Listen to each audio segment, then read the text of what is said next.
Pernahkah kau ke toko buku, perpustakaan, atau taman bacaan? Tidakkah kau merasa istimewa ketika berada di dalamnya? Di sekelilingmu ada berbagai tokoh dari dunia nyata dan khayalan. Tempat yang pernah kau kunjungi dan yang belum, informasi dan cerita dari masa lalu, masa kini, dan masa depan. Semua terpadu. Semua berada dalam genggamanmu. Saat berada di antara buku, tidakkah kau merasa menjadi raja dan ratu? Ruang dan waktu seolah menyatu tanpa batas. Kau bisa terbang, melintasi sekat negara dan melewati berbagai zaman. Kau bisa menyelam ke dalam samudra, melayang di angkasa dan bercanda dengan aneka satwa. Dan berkelana di tengah padatnya kota juga di rimba raya. Kau tahu, buku adalah jendela dunia, kunci pengetahuan dan pintu wawasan. Muhammad Hatta, sang proklamator berkata, "Aku rela dipenjara asalkan bersama buku, karena dengan buku aku bebas. Melalui buku, manusia terbebas dari ketidaktahuan. Tempat-tempat yang dipenuhi buku adalah harapan berkembangnya pengetahuan dan wawasan." Apa jadinya jika kota tanpa buku? Pantas kan dia disebut kota. Di kota itu mungkin kabar datang dari sumber lain, dari koran, televisi, atau internet. Mungkin informasi dan cerita datang dari cerita nenek moyang. Bagai dongeng-dongeng sebelum tidur, irama warganya pun tidak beda. Bangun pagi bertebaran di muka bumi untuk berbagai keperluan untuk kembali pulang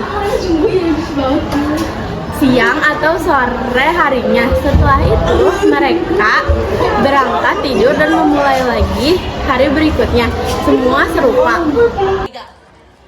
Di kota itu mungkin ada bangunan yang bernama perpustakaan. Di dalamnya buku-buku berderet dalam rak yang tak terjamah. Tiada tangan meraih dan membuka halaman demi halaman dengan sukacita. Mungkin juga ada tumpukan di sudut-sudut sekolah yang sepi dan berdebu. Jarang dikunjungi, jarang dibaca. Buku-buku di sana terongok tanpa nyawa. Bagaimana dengan kotamu? Mungkin kau tinggal di kota yang megah atau di gang yang sempit, di desa terpencil, di pesisir pantai, atau di kaki gunung. Adakah perpustakaan dan taman bacaan atau toko buku di dekat rumahmu? Jika ada, apakah tempat itu menjadi wadah berkumpulnya anak-anak dan warga, menjadi pusat berkembangnya wawasan dan pengetahuan, atau hanya menjadi pajangan? Maukah kamu menjadi orang yang menghidupkannya? Kau bisa mengunjungi dan mengajak teman-teman membaca dan berbagi cerita di sana. Jadikan tempat itu sumber kegembiraan dan pengetahuan. Jika tempat itu belum ada, maukah kau menjadi orang yang mulai menghadirkannya? Kau bisa memulainya dari sebuah sudut teras dari rumahmu.